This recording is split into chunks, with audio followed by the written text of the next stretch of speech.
right, we are up, all set. Let me. Good afternoon, everybody. As you're coming in, we're back like we said we were. Hey, see, we try not to lie to the constituents. I think that's the main thing. I said We we'd have be, we'd be we back have later this lied. week, and here we are. We have lied before, just to let you all know. We have We lied have. before, but this is a new era. This is a new era, and now we're live on Instagram. So, folks, we're back at it again post draft. Welcome back to Gonz Sports Talk, where we not only talk about the Ravens, just football fun stuff, but forget all that football fun stuff because we're talking Ravens today. I'm Dom. That's Gonz. We're going to talk to you guys post draft, give you guys our thoughts and all that fun stuff. But Gonz, before I get into anything, how Who? are you, sir? I said Gonz. Oh, it sounded like you said John's. Why would I call you Johns?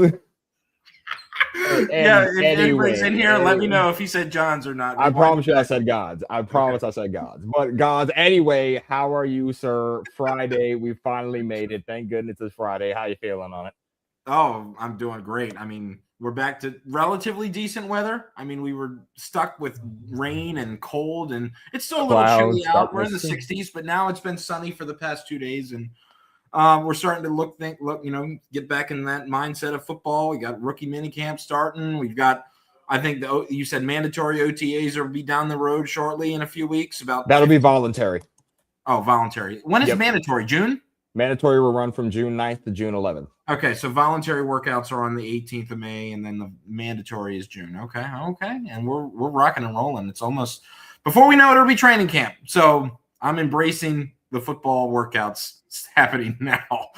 So I'm excited. More content, more things to talk about. More things to discuss. Let's get it going. And speaking of things to discuss, folks, we do come in with some news.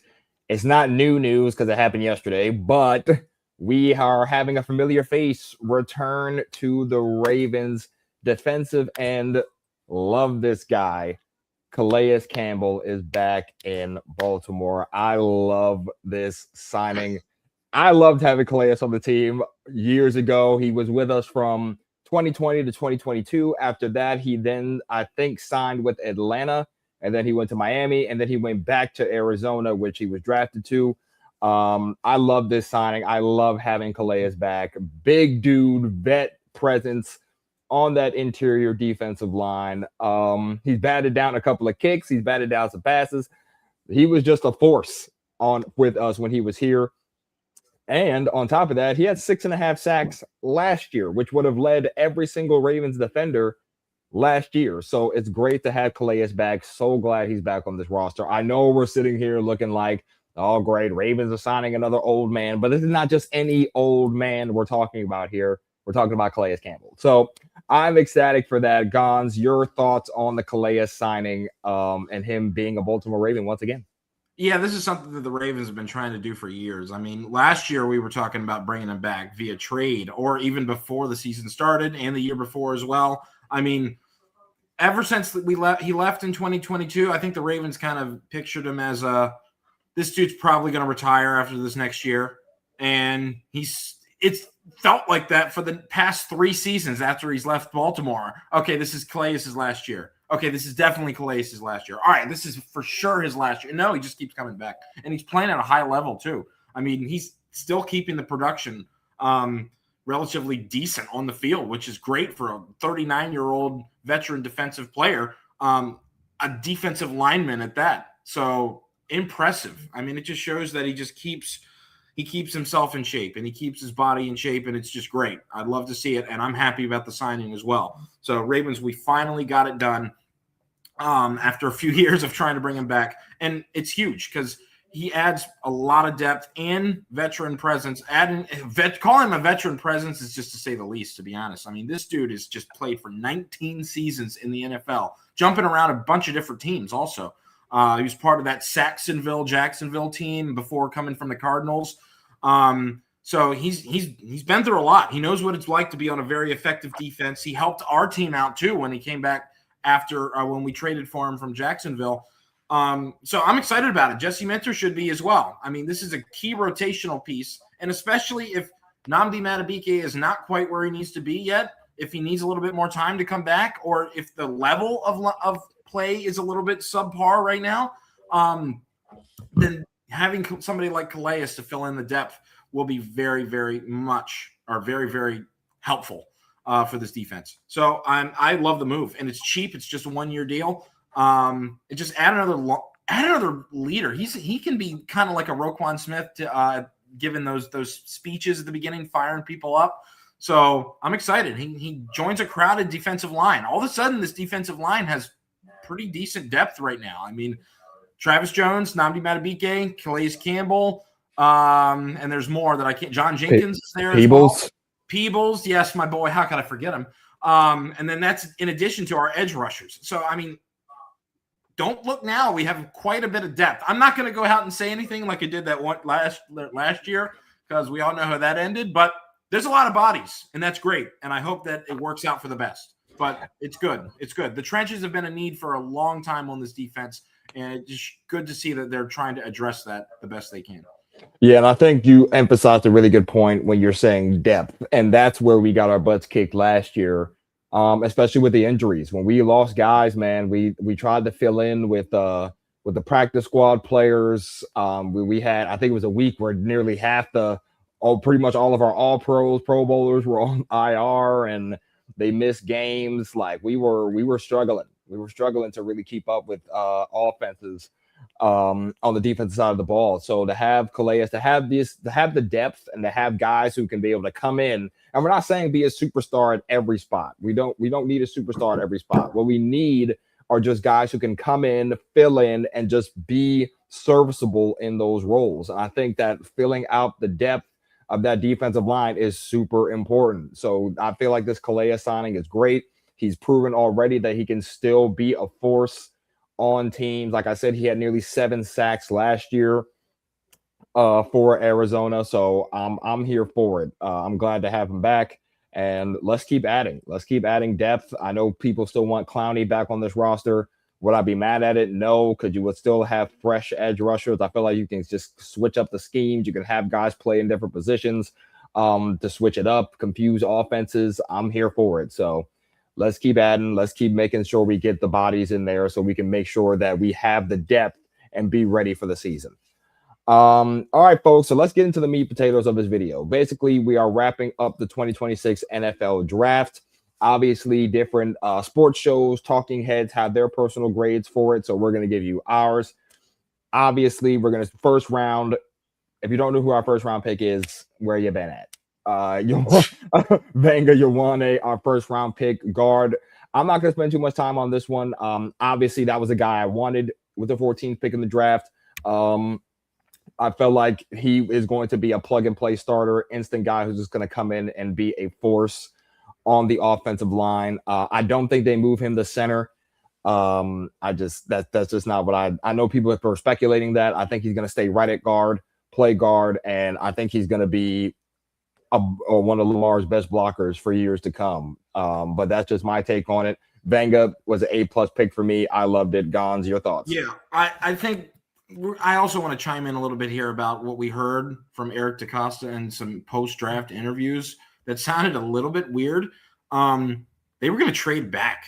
They had a deal in place, and I did. Yeah, they did. They did have a deal in place. Trade back. Or he didn't name the team, but they were set to do it, and then the other team pulled an Eric DeCosta and backed out last minute.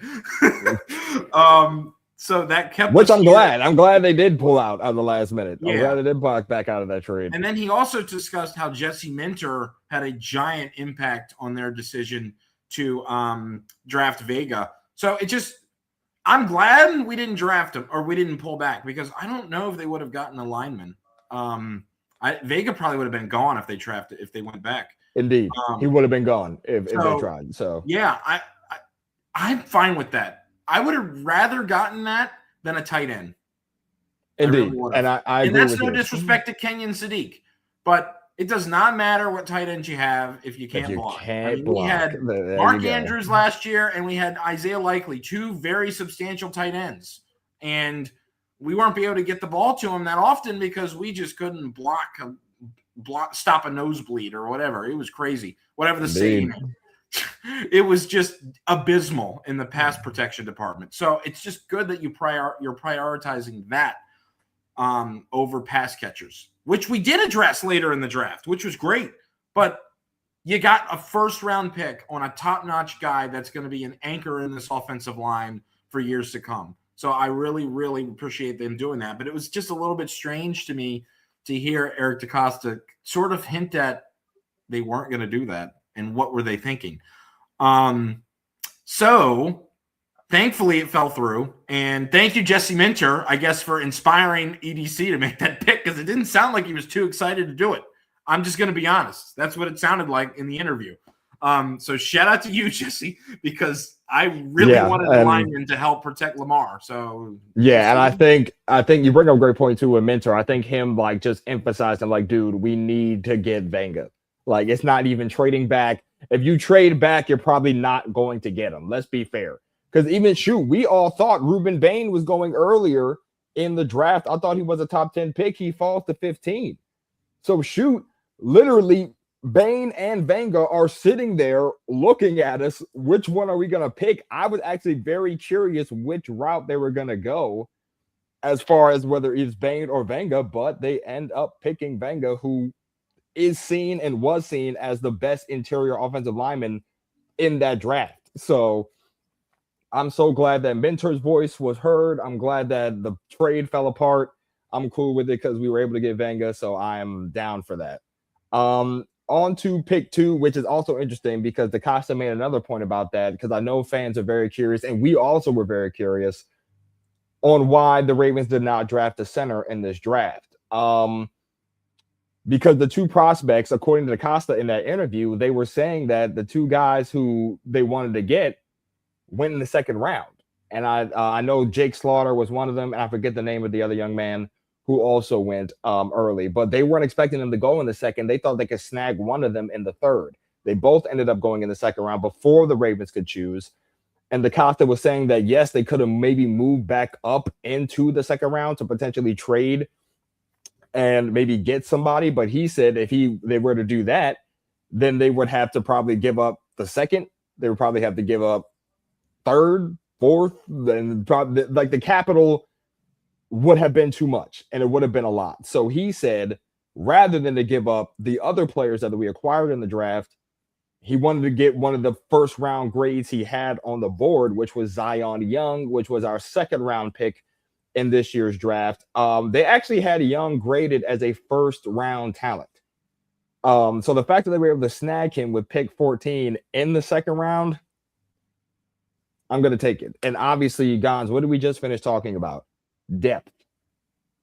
Having bodies out there. Like, Young can help keep that edge rusher rotation deep and fresh. And I think that's going to be so important going into this year, especially with a new defensive mindset. I mean, last year we couldn't get to the passer if it was a preschooler who didn't know the playbook. It was just that bad. Like, we could not get to the passer. So, I mean, the Zion Young pick I absolutely loved for us to have depth at edge rusher. We got Trey Hendrickson. We got Mike Green. We got Zion Young. We got Tavius Robinson. We'll see what happens with Adisa Isaac. We don't know. I guess we'll see how that goes. And then who knows if they'll add more. We'll see. But I like our edge depth now, especially with Zion Young. We got a lot of young guys in there right now. Kind of have a little bit of youth movement going on in the edge rush room aside from Hendrickson. So I love that pick. I'm here for that pick. I think that was another A pick for the Ravens. Yeah, I agree. And this was best player available, honestly, strictly, like we just said. And of course, it's you can never have enough too many edge rushers with this team. Like you just said, the pass rush department has just sucked. It's just what it is. And I know that sounds harsh and disrespectful, but if you watch Ravens football, you know what I mean. So I'm happy to bring this kid in. He seems really fired up. I watched the draft call he got from Eric DeCosta was kind of funny. He just kept saying the same thing over and over again. Let's get it. A little bit crazy. But let's get it. I'm ready. Let's get it. Right. Let's get it. Let's get it. I mean, the dude is good. He's a little bit. He can maybe improve a little bit more in the pass rush department, but he can set the edge. He's fast. He's quick. He can stop the outside runs. He can set the edge for quarterback contains. I mean, this is somebody we need. We need more people that can play the run, because I've heard that Trey Hendrickson, and maybe Trey Hendrickson can prove people wrong. He isn't the best in run defense, according to Mr. Andrew Whitworth. So a little bit of fuel to the fire for Trey. But just in case he isn't, we've got people that can help out. That can do that. Exactly. And Young, like you said, right. is good at run stuffing. So Yeah. I feel as having that ability, being able to get to the passer.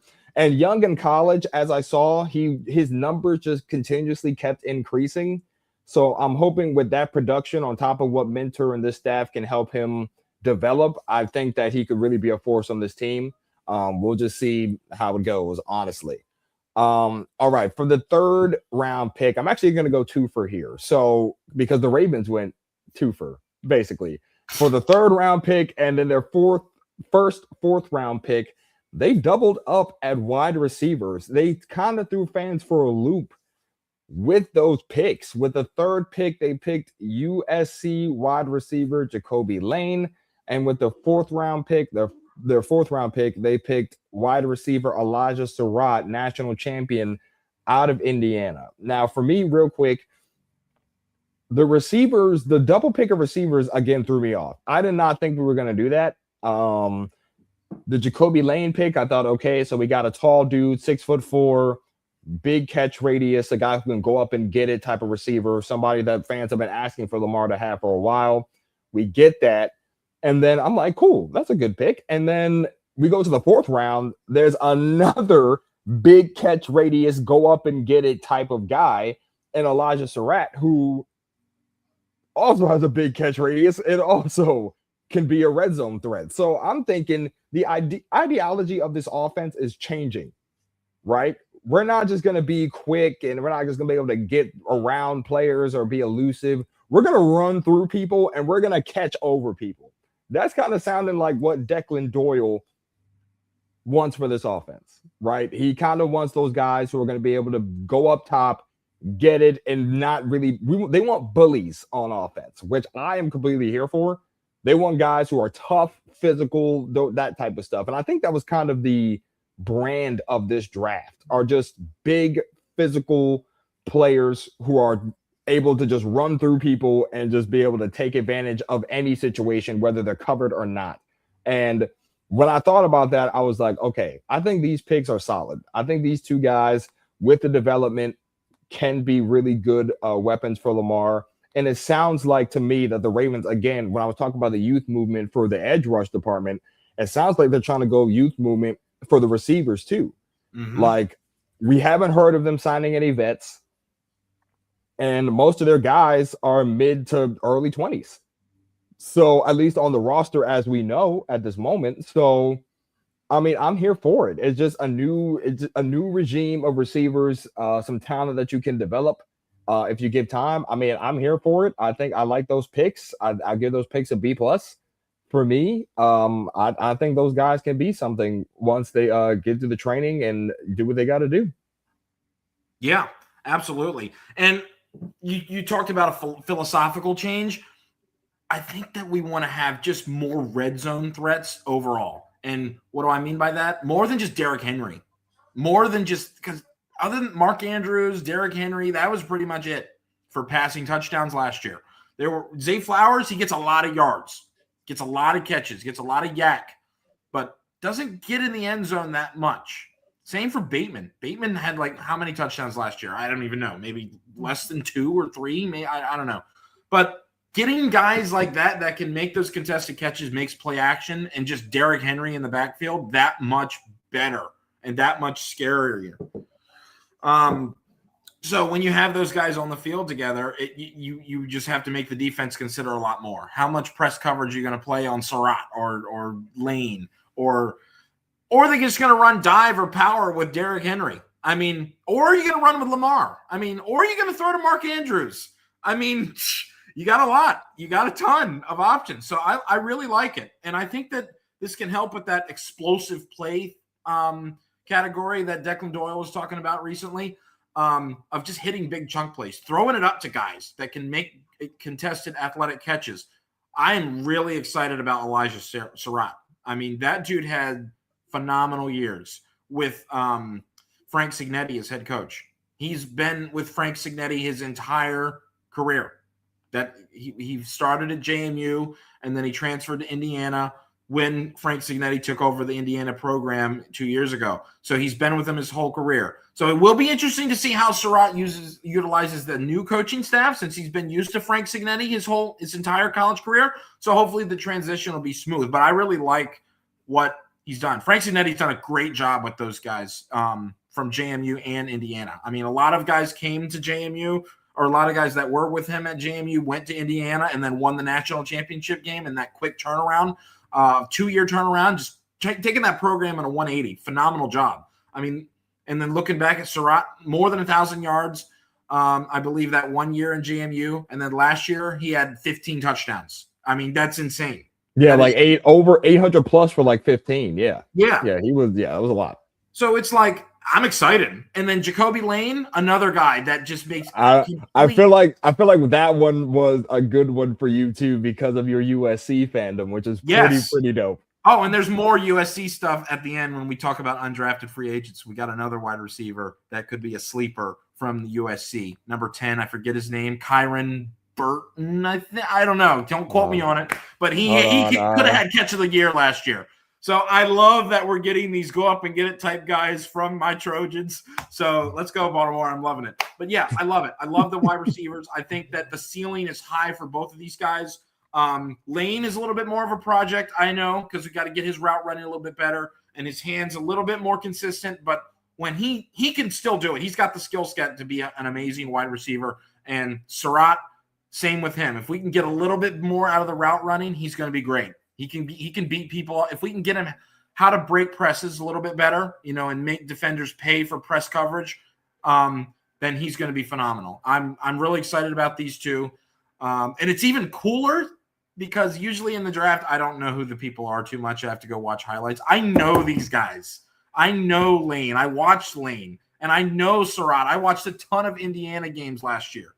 So I'm excited. I'm really hype about it. So let's go get it done. Let's utilize these guys. This is going to be a fun training camp. It really is.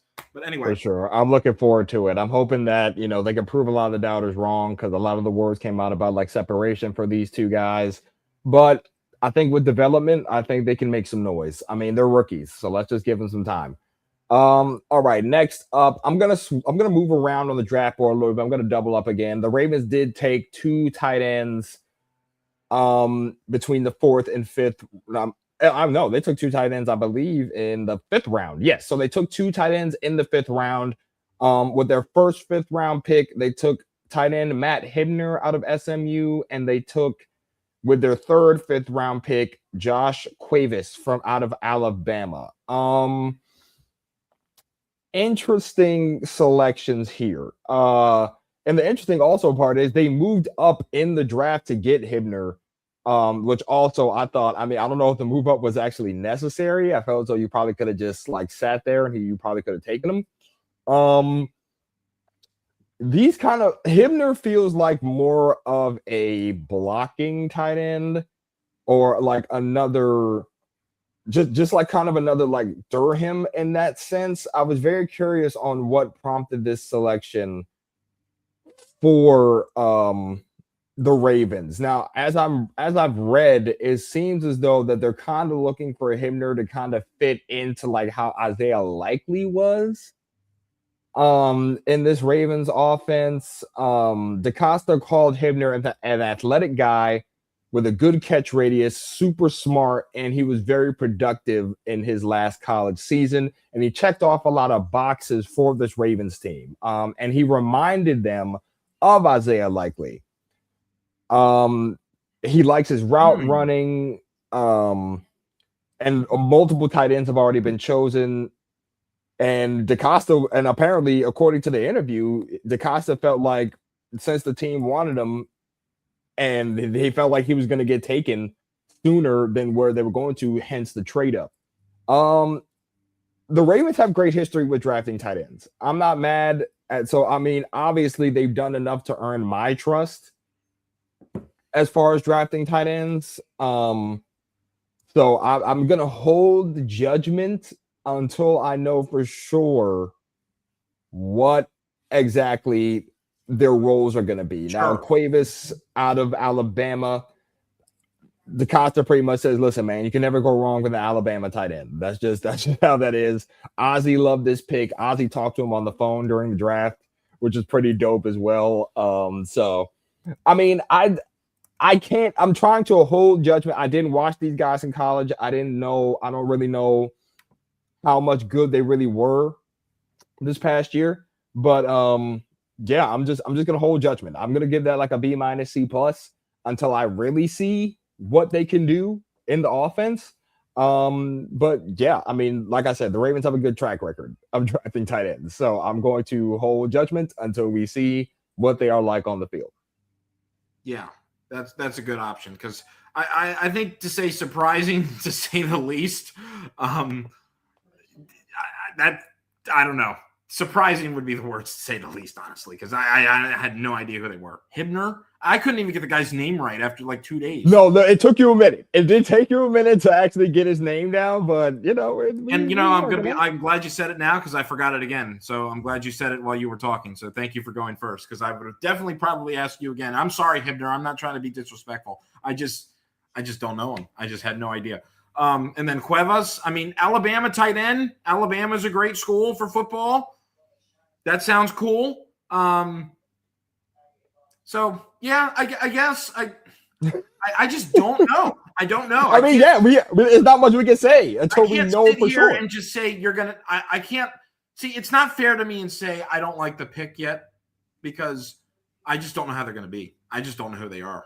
I think that's fair. I think that's fair. I know Hibner worked a little. Was it Hibner that worked at Michigan a little bit with Minter? Yes. Okay. Yes. So yeah, so they've got ties to him. So maybe Minter's had his eyes on him for a while. And then SMU last year, the school he finished up at he had his most productive year. They used him the most. So when he got a lot of chances, he was pretty decently productive. So we'll see. We'll see how this pans out. And I know people were thinking about Justin Jolly, the other explosive tight end, or Michael Trigg, who honestly didn't get drafted. So maybe there was something more with that. Did he sign? He did. I think he got signed by someone, I believe. But yeah, maybe there was something else we didn't know about. But I guess the Ravens just had their heart set on Hibner. Hopefully Hibner works out. If he's an Isaiah Likely 2.0, that'd be amazing. That would be amazing. But what's good, though, I don't feel like Isaiah Likely was the best blocker. Would you agree? Yeah, I feel like he was good. Yeah, I feel like he was good. He wasn't like stupendous, but he definitely got some key blocks in for Henry, especially for him to knock off some of those to tally some of those big runs. So I felt like he was good in the scheme that we had him blocking. Yeah.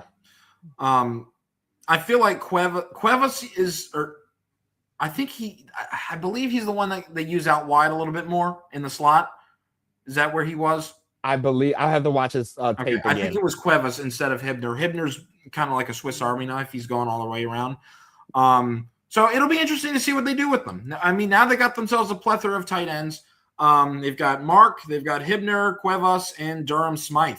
So, I mean, is there any reason to bring in another one? I don't know. You got David Njoku still on the board, but I don't know. I can't judge what the tight ends are going to look like. Maybe they'll work out great. And if they do, then fantastic. I'm not going to sit here and bash the picks until I see more what they're doing, and then it might hurt a little bit if I see somebody like Justin Jolly tearing it up or somebody like, one of those bigger tight end names. But it's fine. I think I trust the Ravens. They've drafted good tight ends in the past. So let's see what they were saying. I mean, they sure as hell know more than we do because they're scouting and we're not. We're just sitting here fan scouting. So I trust them. Let's see how it goes. I mean, they've got time.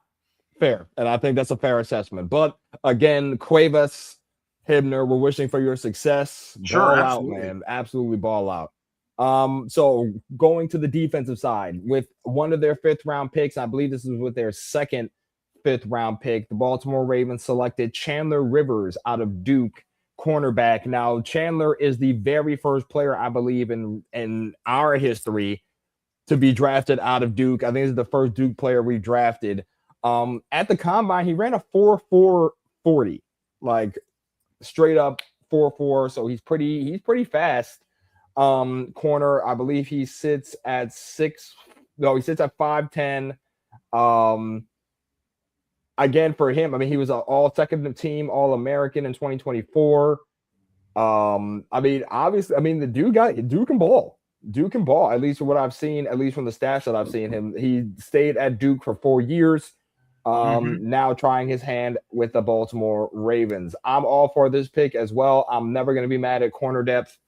Honestly didn't know if the Ravens were going to try to go get that young man who kept dropping in the draft for this injury. I believe the Raiders ended up selecting him. McCoy, I think, out of Tennessee, if I'm not mistaken. He fell, I think, all the way to the 4th round.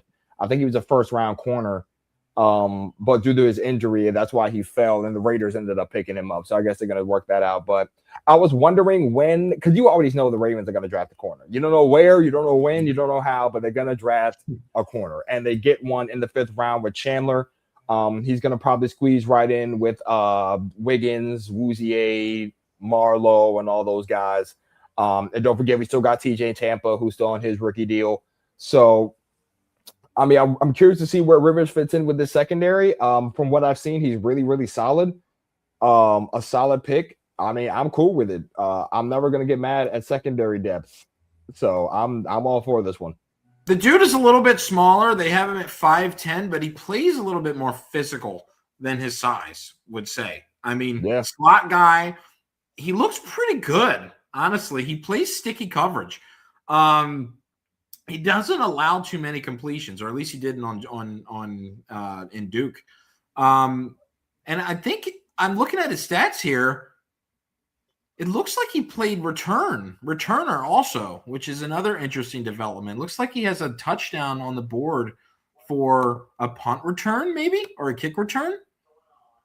Maybe I'm reading that wrong. RET is return, right? I think. I think so, yeah. Unless that's a pick six. Maybe maybe it's picks. Yeah, maybe it could be pick sixes. Maybe. Okay. Yeah, I don't know. But anyway, listen, I really think that Minter and all those guys were excited about it. I'm not going to bash your pick because I don't know him. I mean, that's not fair. That's not fair to the guys. They need a chance to prove themselves. And this guy could be a steal, honestly. He could be way better than we thought. And I like how he just plays a little bit more physical than his size. So he can disrupt lanes. He can jam up wide receivers. So we'll see how he does. I'm cool with the pick, honestly. Yeah, and I like the 4.4 at the combine. I think he was tied for like 3rd at the combine in cornerbacks, which is dope because having that speed along with Nate, if he can make that 53 be some depth for the guys, I'm here for it. You know, Marlon's getting old also, so he cannot play on the outside. I don't know what they're going to do with Marlowe. I guess they're going to keep him on the outside and put Chandler Rivers in the slot. I don't know, but Marlon, maybe he'll have a better year under Jesse Minter, but last year was abysmal. I mean, it was for everybody. I'll be honest. I'm about to say. I mean, everybody had a bad year. So, but the deep passes are disgusting. I mean, he just couldn't keep up with anyone basically at the end of that year last year. So. Marlowe, trust me, we're hoping for a bounce back year for you. We need it so bad, and we know you can do it. And then we're talking about like, maybe moving him to safety, but is there room for it? Because there's so many people. There's no room for it. So he's going to play cornerback for the Ravens, and we'll just hope for the best. But Chandler Rivers, go for it. Take over that slot role. If you want to just get a starting job, go for it. I am not going to complain.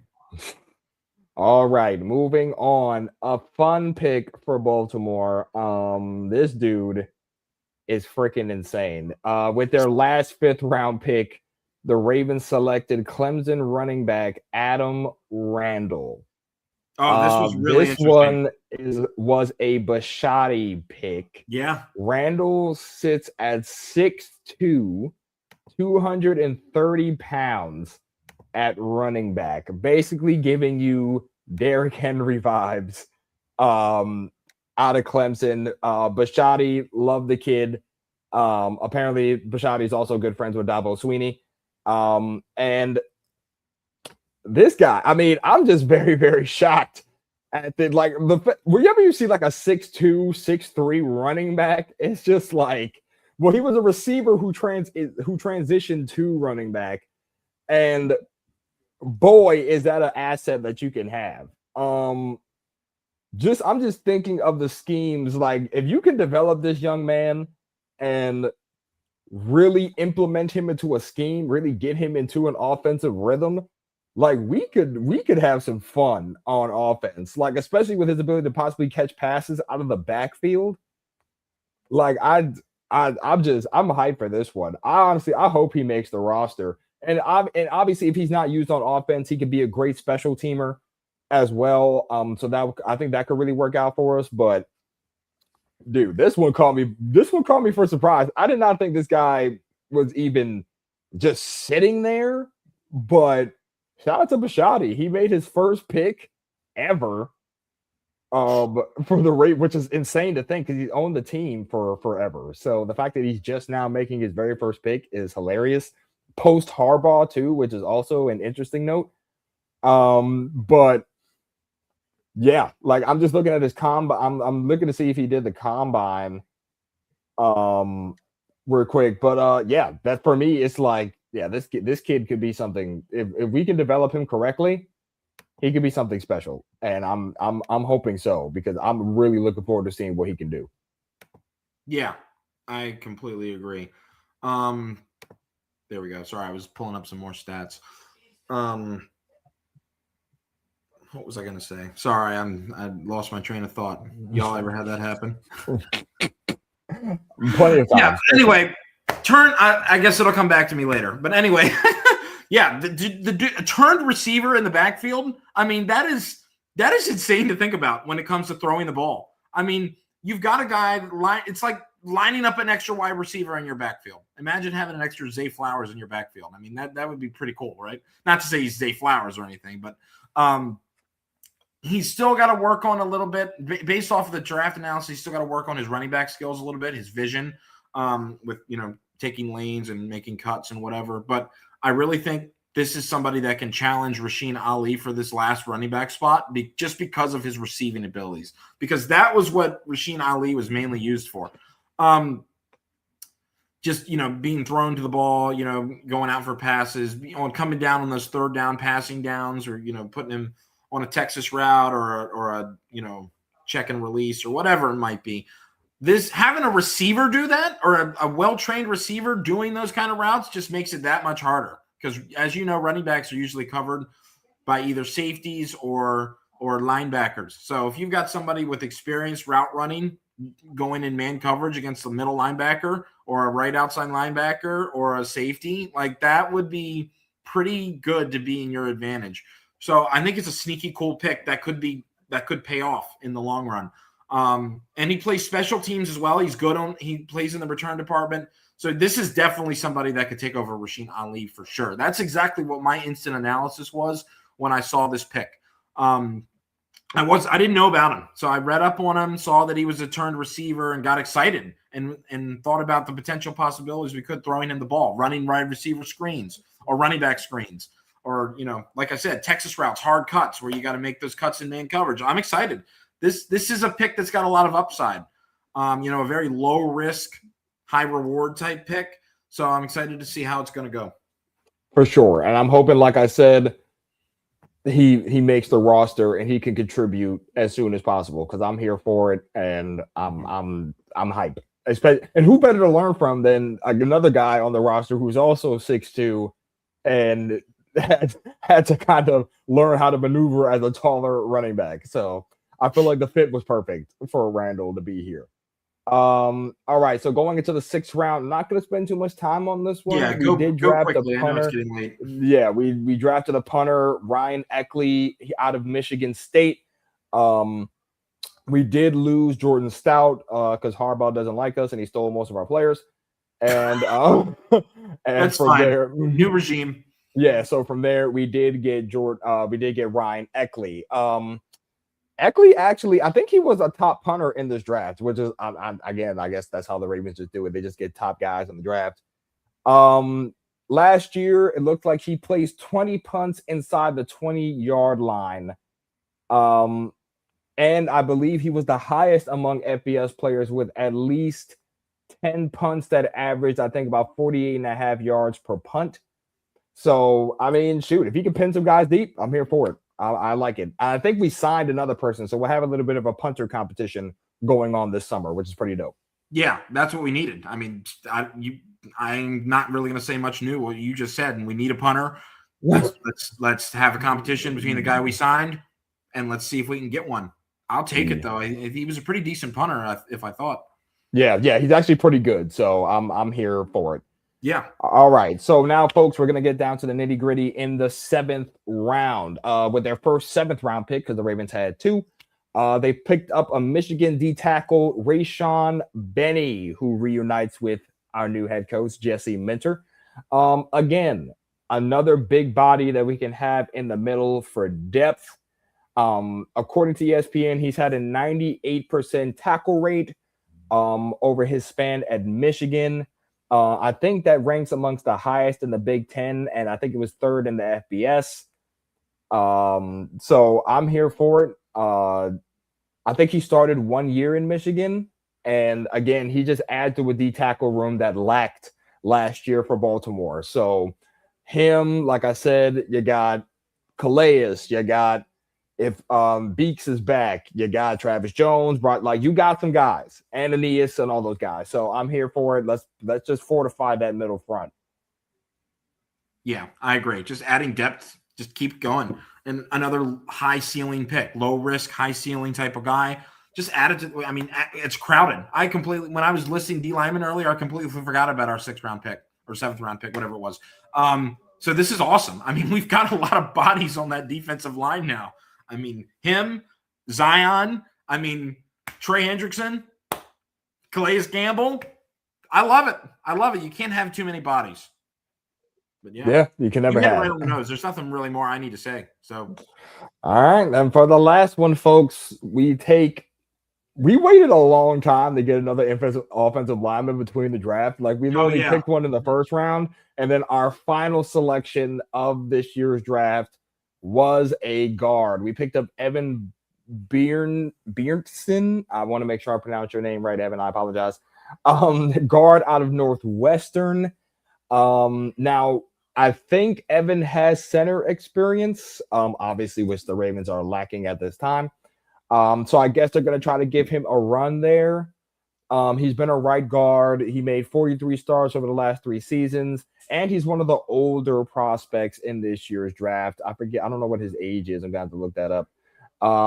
But yeah, so they picked him up. Huh? What's his name again? I'm just Evan Bjornston. Sorry. I need to dude, I'm like, his name is interesting. That's why I'm like, there's been challenging names in this draft. There have been some challenging names. There have indeed been challenging names. But yeah, so I mean, again, I think I think the Ravens are going to give him a run and try to see if he can like fit in as center or maybe be a backup center or something like that. He obviously has the guard experience, so he has the versatility. You know, Baltimore loves versatility, guys who can play everywhere. So I mean, yeah. I mean, we have to see what he's like, see if he makes it through camp, and we'll go at it from there. Any thoughts on Bjornston? No, just adding more depth. Adding to that commitment of the offensive line in the offseason. I love it. I mean, we signed a bunch of people. John Simpson, Vega, him. Now we need to get a center. I mean, that's the main thing. We need to figure out who our starting center is going to be. Emory Jones, snapping the ball. Forgot about him. There's still Emory. Emory is still there. Voorhees is in the folds. I think he could be in the reserve role potentially. Rosengarten, Stanley. Let's go. If you want to get one, go for it. But yeah. Solid. So, guys, yes, that is our draft. The Ravens have also signed a plethora of undrafted free agents. Gonz, I know you said you had one. You had one of the highlight that the Ravens did acquire. Maybe they didn't sign him because I can't find it online. What was his name? I can't remember. I saw something on YouTube. Maybe it was clickbait. Was he out of USC? Maybe he was not. He played for USC. I'll let you know. Just give me 1 second. No, you're all good. Let me see. I'm trying to see if I can help you. Here we go. Wide receiver. Octavian Smith Jr. Wow, I know him. He's from Maryland. No, I guess not. Where did was that click? I might have saw clickbait. All right. Well, we'll get that situated for the next stream. I'll find out more. Gosh, don't get clickbaited on the internet, guys. Come on. Look, it happens. It happens. And the clickbait is so don't easy. Do it as I'm doing it. It's easy to fall for it, which makes it, yeah. But yeah, folks, they drafted a lot of guys. One guy that I wanted to highlight very, very quickly, Penn State, who played with our first round pick, Nick Dawkins, center, who played alongside Vanga this past year. A lot of positive things I'm hearing about this young man. I feel like he could really put in a bid to really make this roster and potentially kind of compete for that center spot. I mean, I'm hearing a lot of good things. Really solid blocker. I'm hoping that maybe if you get him and Vanga next to each other, you get that chemistry going again. But I love that. I love that selection for the Ravens. I'm hoping that he can be solid, fit, and make the roster for sure. Were there any names, Gonz, that you wanted to highlight real quick? UDFAs? Yeah, actually, now that I pulled up the list, Lardarius Webb Jr. Yes, that is him. Yes, thank you. The son of former Baltimore Raven Lardarius Webb. So that'll be interesting to see how that turns out. That'll be fun. Yeah, I don't think I need to say anything more about that. That's interesting. I think there was a few. Oh, Pavia, Diego Pavia, Heisman runner-up. Yeah, we did. Ravens signed him. We did sign him. He's going to compete for that backup or another for the backup first string. Yeah. So yes, that Pavia, that was a Heisman runner-up. So I mean, I know people are going to say he probably wasn't that good, but it's cool to see it. I like. When you look at teams like Pittsburgh, who drafted people like Drew Aller, which is pretty funny because I don't think he's that good. And I watch a lot of Penn State games because my family's a Penn State fans. And then he's also tore his ACL, so he's probably going to be rehabbing for a lot of the summer. Not sure what they're thinking there. Maybe he'll prove me wrong. But Pavia, I feel like, is interesting because I would have probably taken the chance on him if I was Pittsburgh and not going up and getting Aller in the second or third round or whatever it was. But anyway, yes, I'm a Ravens fan. We both are, and we can trash talk Pittsburgh. This is it. It's an interesting development. And again, preseason is going to be really fun to watch. Watching Pavia.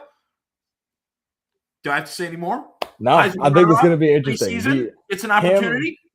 Him and Joe Fagnano out of UConn, two quarterbacks that we signed to compete for the third string spot. So going to be interesting to see. And they're going to be leading, I believe they are leading rookie camp, of course, obviously. So are we finally done with Devin Leary? Yeah, he's not on the roster. I don't think he's Thank on the roster. Goodness gracious, man. That was putrid to watch.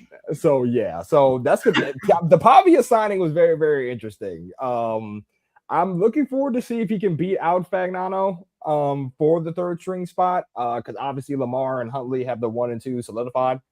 So interesting. We'll see. We'll see how that goes. Pavia signing, obviously people know him. They say he's kind of an asshole. So yeah, I mean he's had some interesting internet spouts. So we'll see how that goes. Ooh. Yeah. But I didn't know that. Yeah. He has I'm gonna send you some stuff later off stream. All right. But yeah, folks. So that was the Ravens' draft. I think it gets a B+ from me. Not addressing center scared me a little bit, but we'll see how that goes. Obviously, they said they will have a plan. The Costin in interview said that, I mean, they will indeed have a plan for center. He feels confident in that. They could trade for one. They could see who they have in the room. The options are there. So I have faith. I'm just going to lean on the faith that they will have a plan for center. Gonz, what are you grading this Ravens' draft? Yeah, I gave it a B, a flat. Okay. Because, I'm not going to crown them A+. Because, it's hard to be perfect, but there are a couple of picks that I would have given A, like Vega. That's an A. Yep. I would give Elijah Surratt an A. I think that's a pretty that's a pretty good pick. I would give Zion an A, best player available, depth for that. Randall, give him a B. I mean, that could be a sneaky good pick. That could potentially be an A pick. We'll see by the end of the year. But the only ones I would kind of give a C or a B on are the tight ends, and that's and I hate to say that because it's only because they're a wait and see. Yeah, it's only because they're a wait and see. That's why I don't even want to do that, because then it feels like, oh, I'm biased, and then once they do well, then I'm gonna go, oh, I'm gonna change my grade. Like, see, that's not fair to them. Your brain can change when new information is made available. Well, your opinion can change when new information is made available. Let's give Baltimore Ravens a flat B. Okay, I think that's solid. Maybe lean a little towards that needle going to B+, but B, I would say overall. I think that's solid. Very solid I think that's draft. a solid grade. Yeah, I think it's a solid draft. We'll see what comes out of rookie camp. And then OTAs again starts May 18th. So I'm looking forward to it. Let's see what these rookies can do, man. New era of Ravens football. We're hyped for it. Folks, leave your grades for the Ravens' 2026 NFL. Well, I'm about to say for the 2026 draft in the comment section down below. Saw a couple people pop in and out of the stream, so thank you so much for your time. We appreciate it. Now we look toward camp, which is coming up pretty soon. Gonz, any final thoughts for you, or how we wrap this joint up?